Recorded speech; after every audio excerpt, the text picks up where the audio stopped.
Hello, my name is Paula Deloff. I'm a teacher at Thomas Jefferson High School, and I am making this video specifically for teachers who have been charged with getting students ready for the TSI 2.0. And today I'm going to look specifically at the reading section. If you need more of a beginner video, if you don't even know what the TSI 2.0 is, I would recommend going back and looking at the overview video, and that does, as the name suggests, give you a nice overview of the entire test. Remember that the reading is only one. There's basically three parts of the test: the reading questions, the writing questions, and the essay questions. And the reading is only one part of that. So we're going to be looking at those first 15 questions in the multiple choice section in this video. And I tend to organize my intervention by question type. So when I talk to students, I'll go through and I'll talk about the different types of questions that they're likely to encounter in the TSI.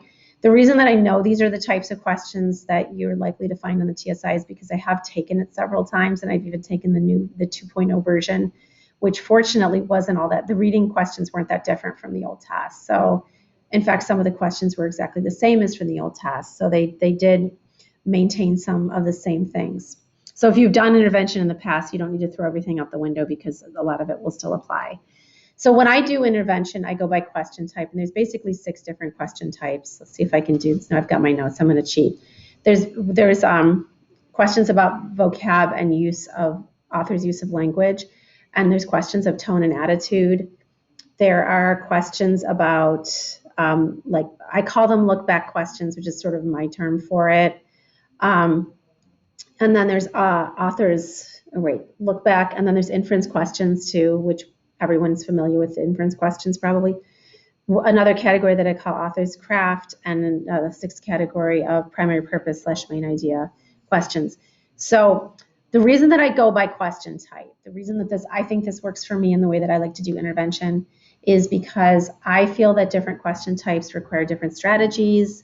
I feel that having students understand what the question, looking at what the question is asking and knowing everything down to, well, these are the types of wrong responses you're likely to encounter, and be on the lookout for those so that you're not falling into those traps that the test writers will set for you. So that's why I go by question type. And the question type approach also will translate into the literary text. I'm going to mostly be dealing with informational text and the short passage in this video, but I will show you when we do the literary passage video how those types of questions are still the same types of questions. And I may mention that as we go through this. So without further delay, that's me. Enough of that. Just a quick reminder of the composition of the ELAR test, not including the essay. The essay I have a separate video for that. But the students will start with the 30 CRC questions. CRC stands for College Readiness Classification. And within those 30 questions, they're subdivided into 15 reading and 15 writing. I mean, it's all one test, but they'll have the 15 reading questions, and the kids will have the 15 writing questions. They will go in that order.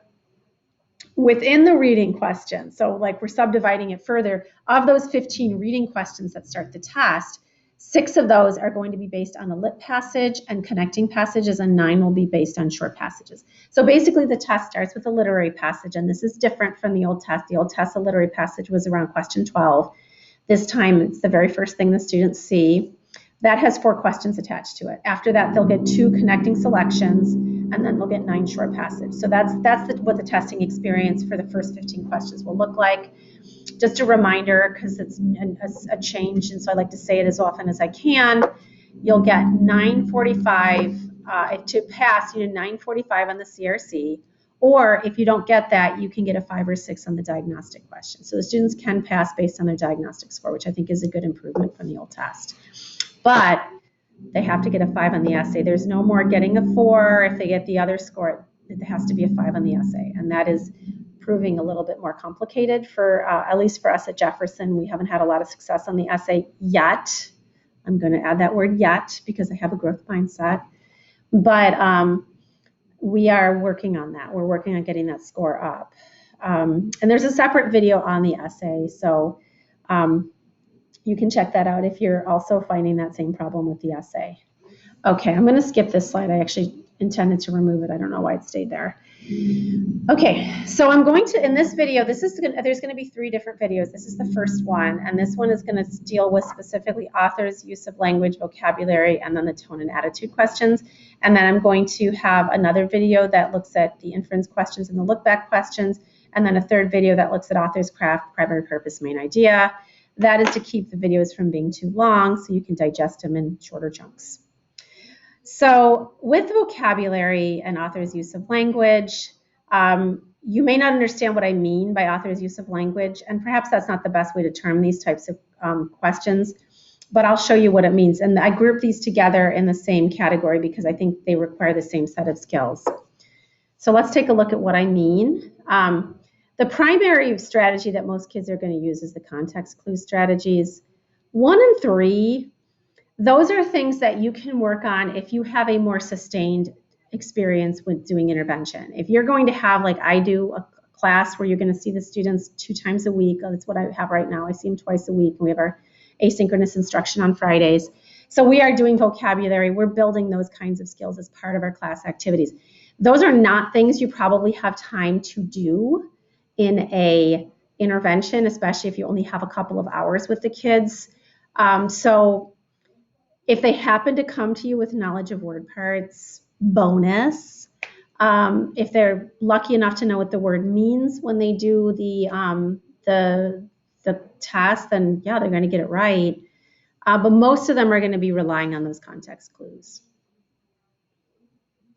So let's take a look at some samples. And this slideshow, once again, is available in the classroom. So if you like some of what you see or all of what you see, these are yours to make a copy of and use as with my blessing, with one simple condition, is that if you come up with a good idea or if you find some aha moment, please share it with me, because I am still learning from my students and learning from all of you who are doing this across the district. This is a very typical type of question, and when I say short passage, it is short passage. And so the first thing I always tell the students, and this is a controversial strategy among English teachers, but I always tell them to read the question before they read the passage. I know that there's some disagreement about that, and some teachers really hate when kids are told that. I hate, but this is a different type of test. So I always make that qualification for the students. Like, look, if your teacher tells you not to do this on SAT or STAR, that's great. That's great advice. But on the TSI, because the passages are so short, I want you to read the question first, because reading the question first will build your purpose for testing. I didn't always tell them this. I used to tell them they had to read the passage twice, no matter what. I've gone through different iterations myself, but my thing is the quickest way through each question is the path I want them to take. Some of the questions are going to require them to spend a little bit more time. They're going to have to eliminate answers. They're going to have to reread the passage. But if they can get a question done quickly, if they can get a couple questions done quickly, giving them confidence, helping them with their testing stamina, I'm all for that. So we always pre-read the question, because then we know what we're looking for when we read. So that's always the strategy that I tell students. So in this case, I know it's a vocabulary question. I don't give a crap if they inference in this passage. I don't care if they read between the lines or look for their clues. All I care is that they get the definition to the word right. So what I might do in a passage like this is I might have them look through the passage, and together we might say, let's identify clues as to what tells us the meaning of the word. Like, where can we find clues about that? And we might do a think aloud. When I'm doing a virtual intervention, I will have them turn the chat to direct message and take guesses. And that way I can kind of coach them through, and I can also make sure they're paying attention, which is always a challenge when you're doing a virtual intervention. And so we might come to see these different things as clues, like the not seeing the car as the end all of social life, the decline in people who have gotten their licenses. That can get them to that correct response, which is the second choice. So a lot of times we will do these together, and then they lend themselves pretty well to using a slideshow, especially for virtual learning, because they're short passages. And so we can get to that response. And this is one that a lot of students happen to get right. So I like to start with it because it kind of builds their confidence, like, oh, this isn't as hard as they told me it was going to be. Author's use of language. I wanted to include this one to show you what I mean by author's use of language. because I still think this requires the same skills. I still think looking at what kind of clues are around the underlined words, the seized and shook, you look around that to try to find clues to how he's using those words. So it's like the question says the words seized and shook help establish which aspect of Mencken's personality. That's not a vocabulary question. They're not asking to define those words, but they are using a similar skill to get to the answer, at least in my mind. And so what we will do in this question, what I might do with the students here, is just kind of identify things that tell us about his personality. Force of nature, headlong rush, within an inch of its life. Maybe there's other clues there that you could also highlight. So once we do that, then we can get them to the correct answer, which in this case is intensity. A lot of them will pick vindictiveness, which is telling, because I'll say, well, why did you pick vindictiveness? And it's always the same response. Well, I didn't know what it meant, and I figured like it's a smart word, so it's the answer. And that is important to understand, that students think those things when they take these tests. Their thought process makes sense to them. And I do that too when I play Trivia Crack. Sometimes I'll see an answer that looks really weird, and I'm like, I'm going to pick it because surely it's right if they're... So we all fall into that kind of thinking that, oh, this has got to be it, and using these little tricks instead of actually trying to get to the right answer. And there are some tricks on the test. So understand that students sometimes think that way. And sometimes I do throw a little bit more, I don't know if you consider vindictive to be advanced vocabulary. It is for my students.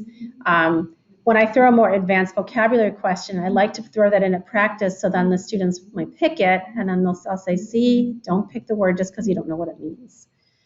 So that's one type of question. Another type of vocab question that I don't have in the slideshow, but you'll find it in the supplemental materials, is where you'll get a common word, and they'll ask, how is the word used in this context? So let's take the word G-R-E-A-T, great.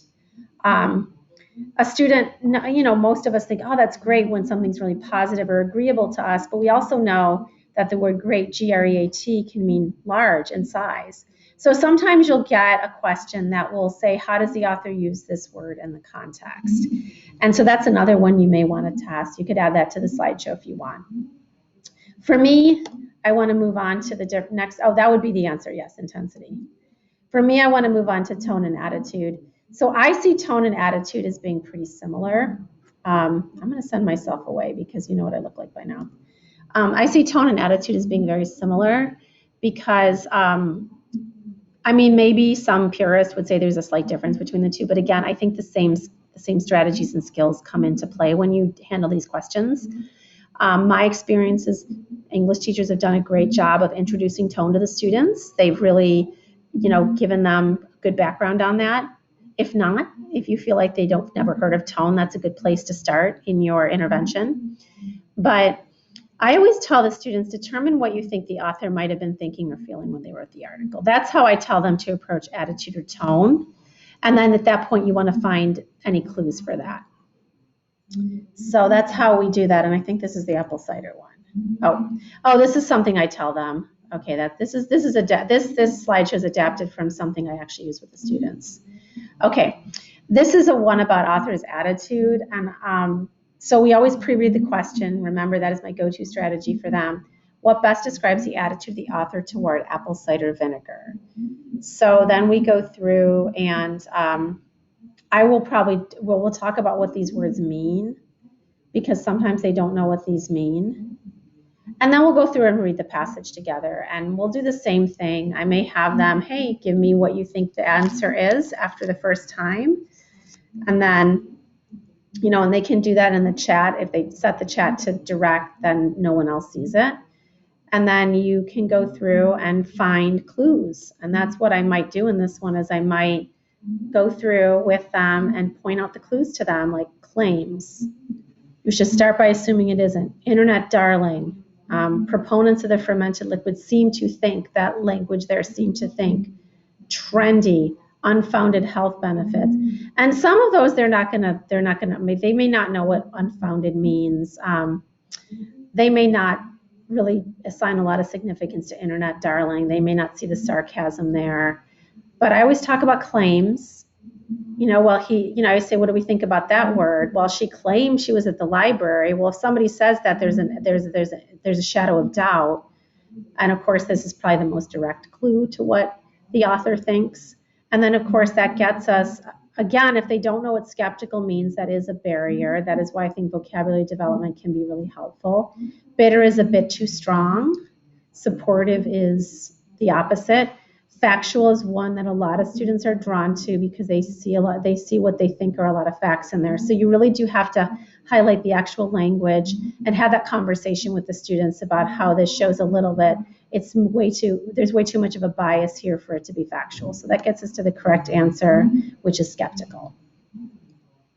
Can't remember. So tone, here's another one that I like to do with them. I love to make sure they know what nostalgic means because for some reason that word seems to appear on tests quite a bit. So we talk a lot about what nostalgic means. So I'll go through it and I'll usually start by saying, does anyone have any words that they need defined for them? And they almost never know what nostalgic and apathetic means. And apathetic is a great example of a choice they should never pick because it's very unlikely that there's going to be an apathetic tone. Writers write because by definition, they care. And so no one's going to say, I'm writing to tell you I don't care, because that seems strange to me. So, but that's a word that they might pick. Again, they don't know what it means. It looks kind of fancy. Let's pick it. So I always make sure they know what nostalgic means so that when they come across it in their test-taking career, they'll at least get that right. And a good song that's an example of this that I've used before is that song by the 21 Pilots, Wish I Could Turn Back. I'm not going to sing for you, but Wish I Could Turn Back Time to the Good Old Days. I'll play that song for them to kind of connect that with them. But I just feel like that's a big testing word that we see a lot of people use.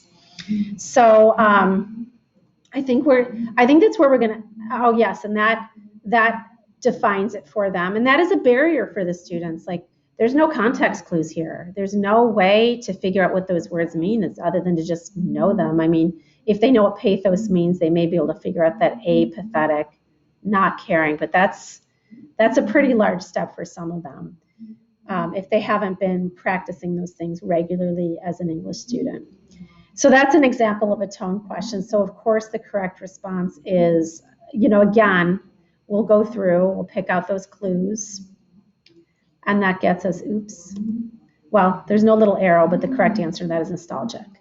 And so once they know that, and they never miss that question because they'll remember what that word means because I talk to them about it a lot.